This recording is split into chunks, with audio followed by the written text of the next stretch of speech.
Hey, good morning, John. Hey Ryan, good morning. What's going on? Oh, just having a great morning. Watching it rain out here in Chicago. Well, I think you're doing the same in Bogota, right?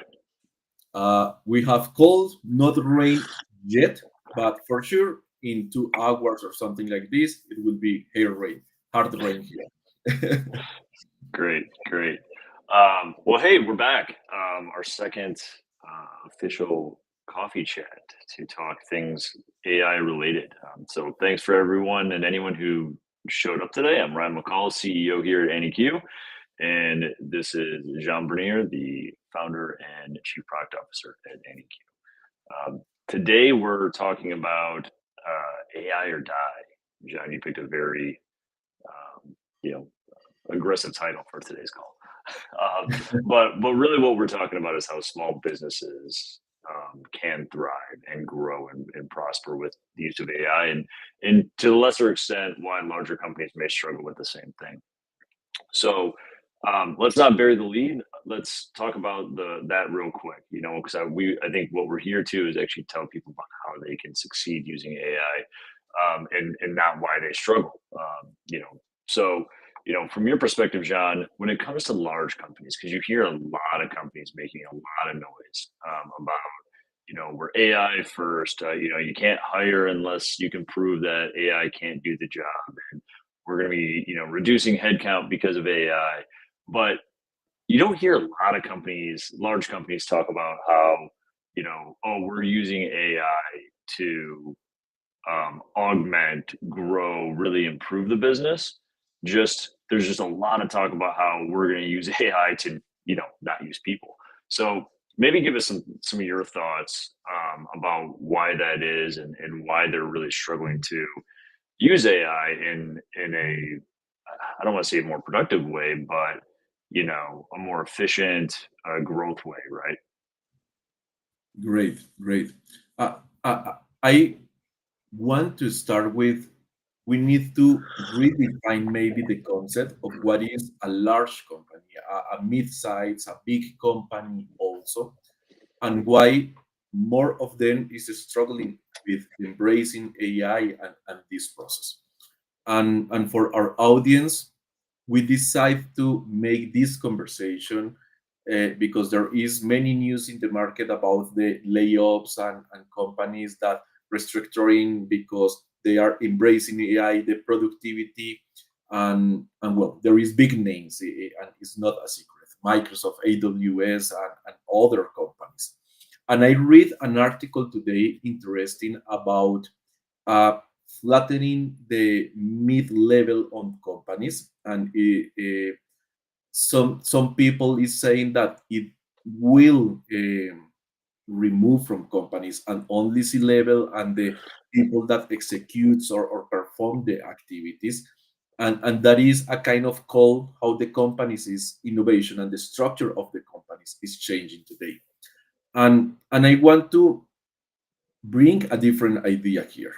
Big companies, the large companies, and that concept that we need to understand is not only about your revenue or the amount or yes, the amount of people, the staff size that you have as company. That is the typical that we use today, let's say marketing to set the size of the company.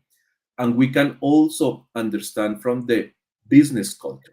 And I want to explain that complexity of the business culture with the process that you have in your company, the process, all the processes and procedures that you have internally in the company.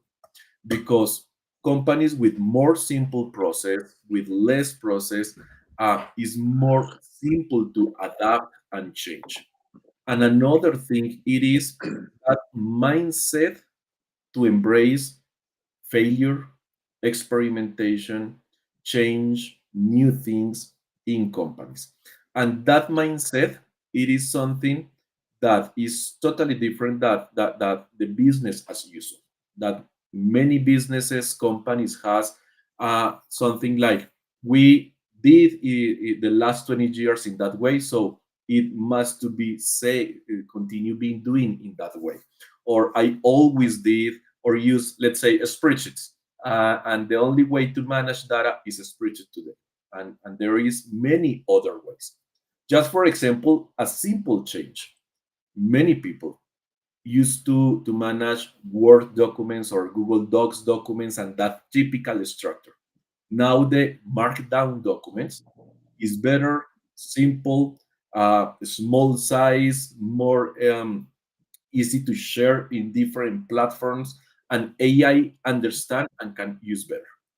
But people doesn't like or don't want to use that markdown and with all that potential that has, and you can convert a simple markdown document into website, blog, content, and many other things that other old formats doesn't allow us. And that is only an example why big companies in that new concept are struggling to embrace AI. They have many uh, questions that freezes and that continues pursuit for the perfect result in everything, and that must be the perfect step. And if we want to launch a new product or service or solution, it must be perfect. And sometimes they have an overthinking with the what if. What if the fails, and what if the other thing fails, and start creating plans and many other things. And maybe they could use AI and use ChatGPT, Gemini, or other tools and say, let's use all our tokens and prompts that we can use today, just creating a management plan for what ifs. And they don't move to the real execution and the real things that could happen. And we talked last session, AI is not only, or the Gen AI that we have today, it is not only about a chat window that answer to you everything. There is more flavors and opportunities there, but big companies are struggling because they have more complexity and they are not willing to reduce that complexity. And when you have more complexity, well, it is not a problem from AI or other technologies. It is the same when a company wants to have a new CRM or start using CRM, and the complexity is too much. They could take 6 months trying to decide which is the best CRM. And the problem maybe is not the CRM or the decision of the CRM, is that business culture. Too much processes, old process, old ways to execute the information, and mindset, not only from people, the mindset into the company. Yeah, I mean, I think you're exactly right. It's the fear of the implementation, right? When you're a huge company, you got so many systems and so many layers of bureaucracy. Just saying something as simple as we're going to take this tool and integrate it into our existing workflows becomes really, really complex in a lot of places. And I mean, I think the other thing too is, it's one thing to be successful to use AI when say it's replacing people. But are you really using AI to succeed in that regard? Like, you know, um, driving profit margins is great, and it's great for investors. And if there's any investor that's reading this, trust me, we're driving great profit margins at NEQ. But also it's not just about that, right? It's also about growth, right? And are you going to even grow because you didn't hire 10 people because you used an AI agent, or is that just going to make it so your bottom line's a little bit better? I think the goal is both, right? You want great profitability, but you also want to be able to grow, right? And so that's I think where we're headed, and where smaller companies see that advantage, right? But I think that's a good segue into that. What we really want to talk about today is how do smaller companies succeed with using AI? Yes. Uh, I want to start that part with some metrics or figures that is important. This could not be something about opinion or ideas. And I want to invite our audience to search, could be Google, generative AI, or other sources, the report from the World Economic Forum in January this year, January 2025, about the landscape on jobs and how that is changing with the AI. That is a report that creates a landscape between 2025 and 2030. And in the first chapter, there is an interesting chart. It looks like thousands cubes that you can see or squares in that chart, and have three different colors in that area. You can see that part of those colors means about all those job positions and activities that was replaced or were replaced by AI. So that is the first topic.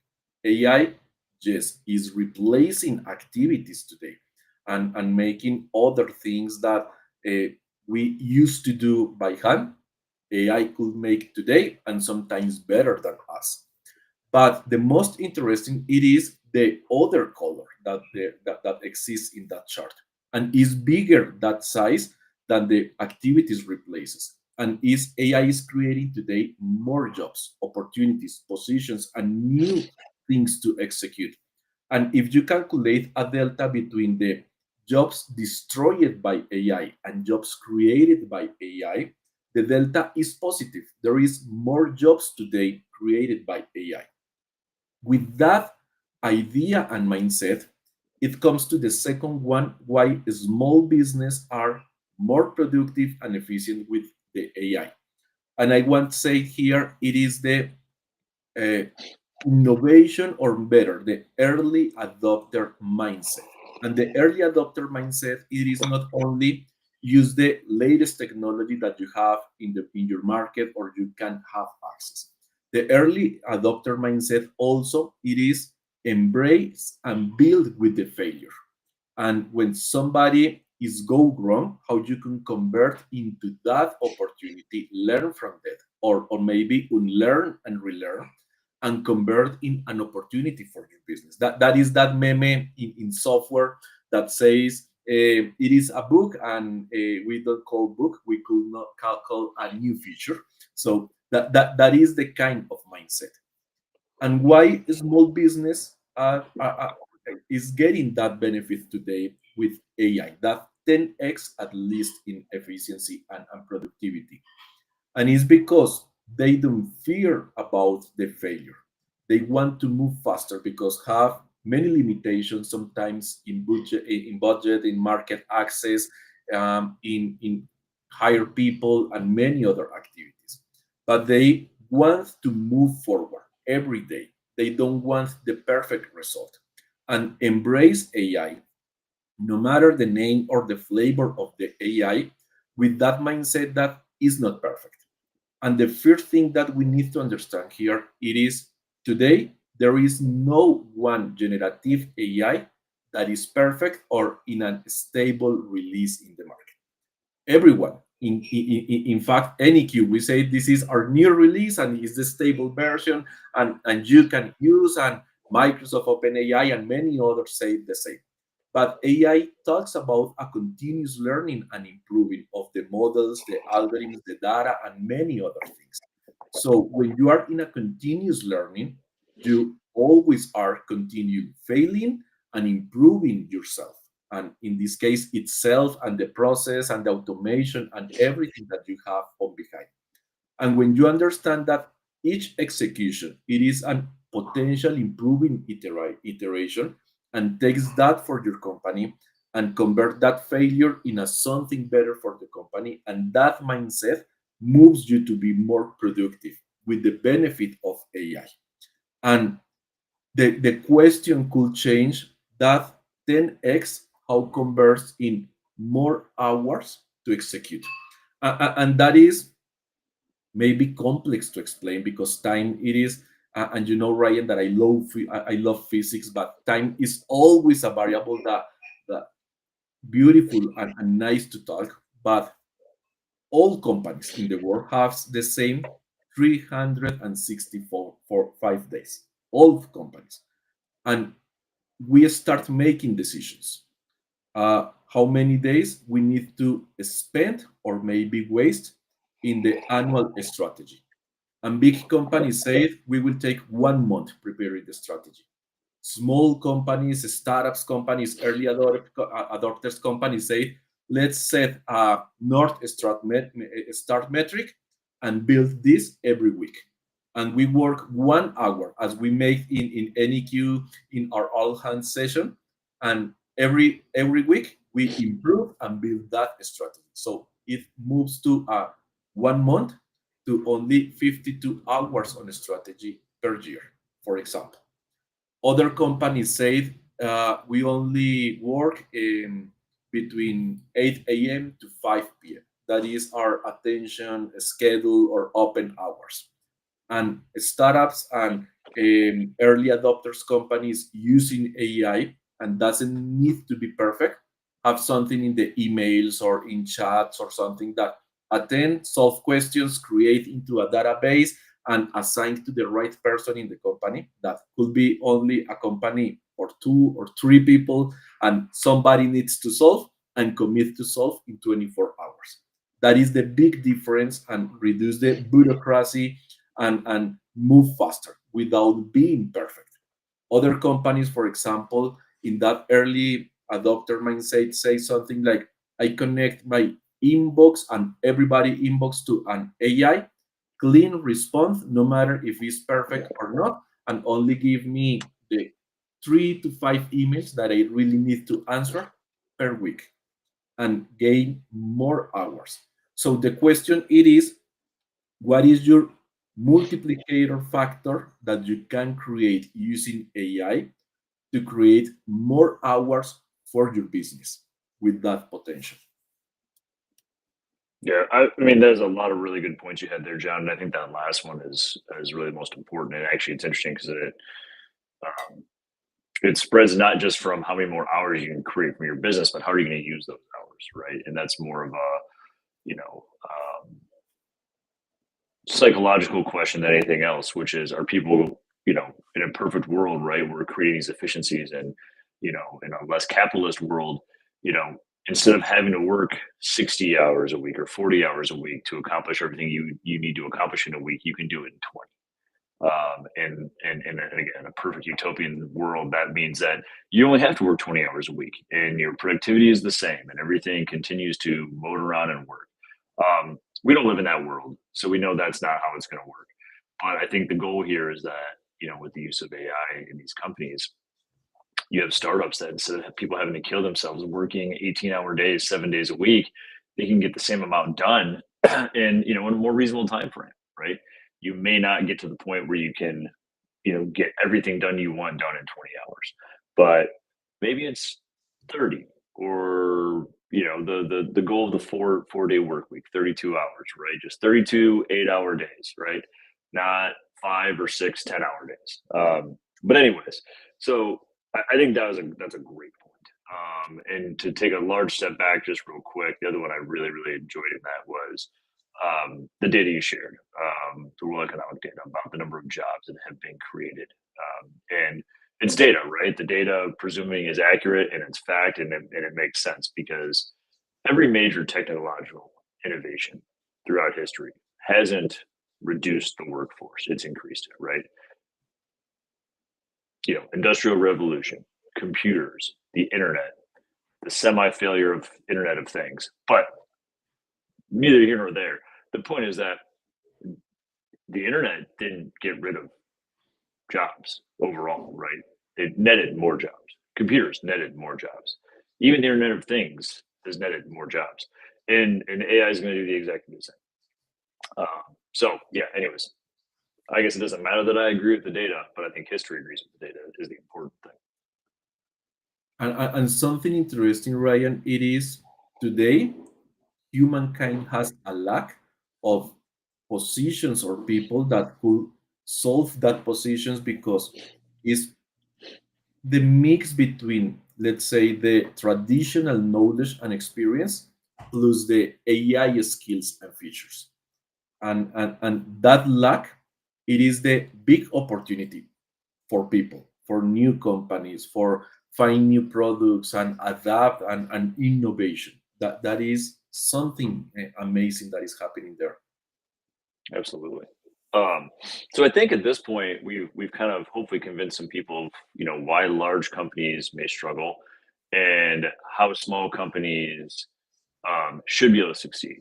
But let's hopefully give whoever's listening here, some ideas, right? And we have two very unique perspectives. One being on the more product and technology side, and one more on the, overall business leadership side. So I'm going to pose you that question: is being working in a startup, working with startups, um, you know, for not just startups, but small companies, SMEs, mom and pop shops, solopreneurs. There's the dream. A couple people written articles about this. Is like the $1 billion one person company. We're not there yet. I don't agree with that. Sure, maybe someday. But anyways, um, give some examples. Like how would you utilize AI in your small business? And everyone's welcome to interpret what small business means to themselves. But how would you utilize AI from a product and a technology standpoint to really drive speed, growth, innovation, productivity, you name it? I could say the first it is reduce overthinking when I need to solve a challenge. And from the tech side, uh, tech people, developers, geeks, we want that perfect algorithm, that perfect code, and we always want to perfect something that is amazing. And that moves to that overthinking, looking for the best architecture, infrastructure, the code, the framework, and all the things. And you start adding more variables always to your mind process, and you have something big there. uh, I use AI for the research, for the decision process, for the pros and cons analysis, and make decisions faster in that process. I also used to build.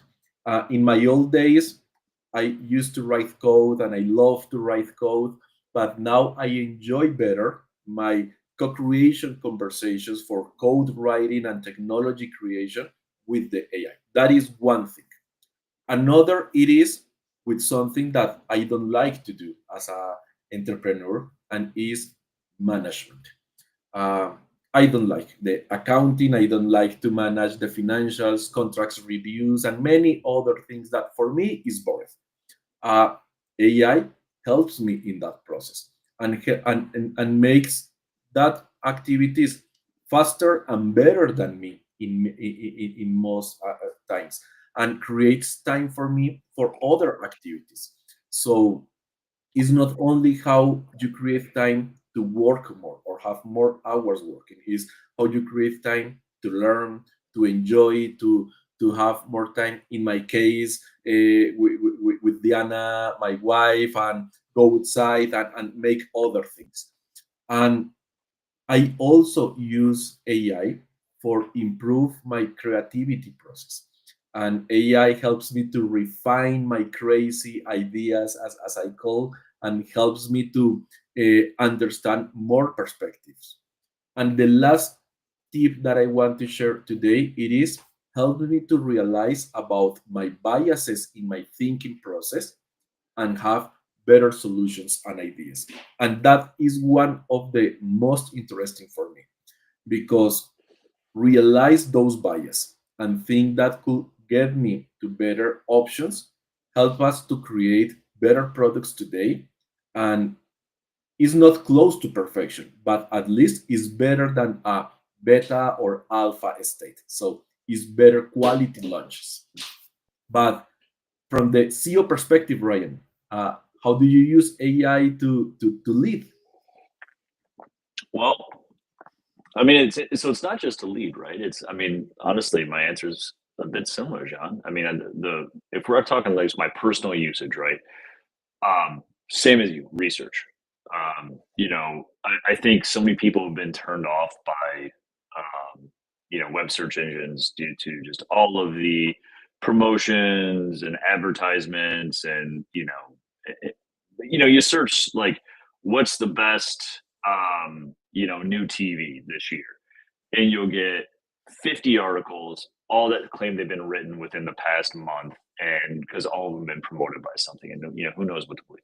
Now, I'm not saying that, say, using Gemini or ChatGPT is going to instead give you the truth, but at least today, right? There's less promotions in there, and so the other day I was actually working with Deanna about like what would I like some changes to our website to look like.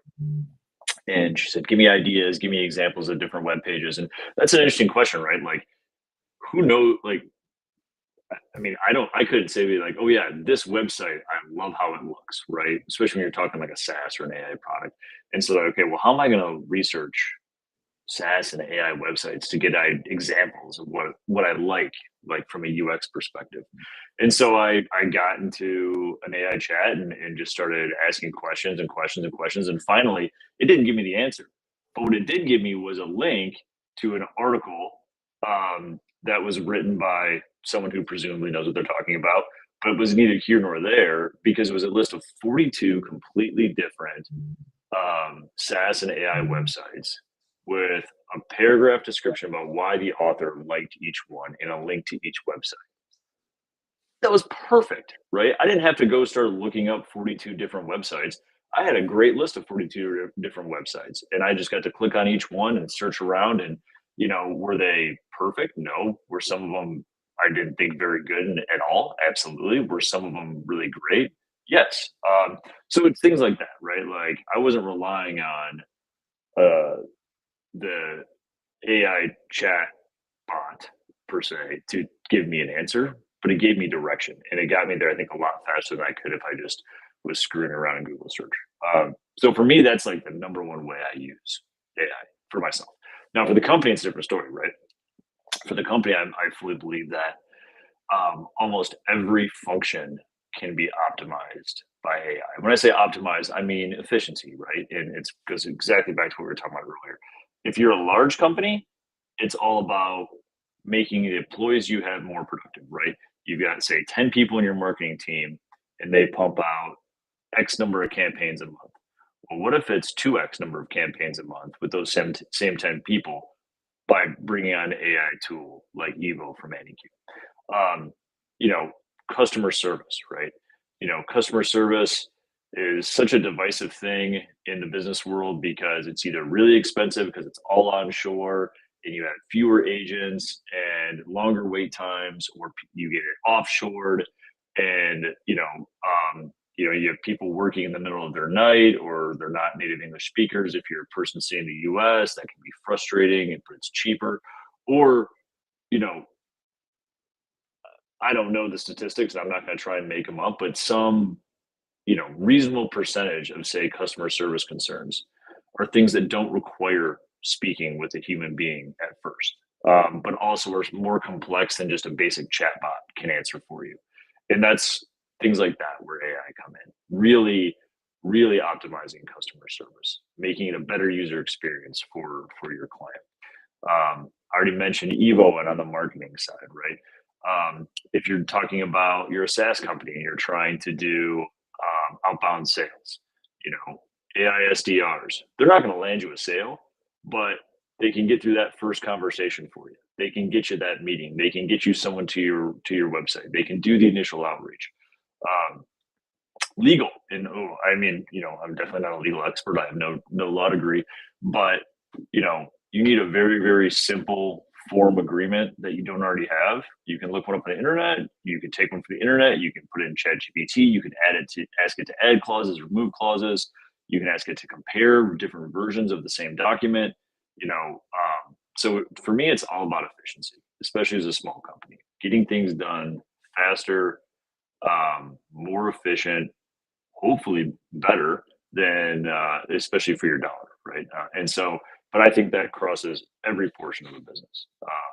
And also, we're out of time, so hopefully that Hopefully gave that gave everyone some, ideas about how they can use AI to help their small business grow. So I think with that, we'll close right on time.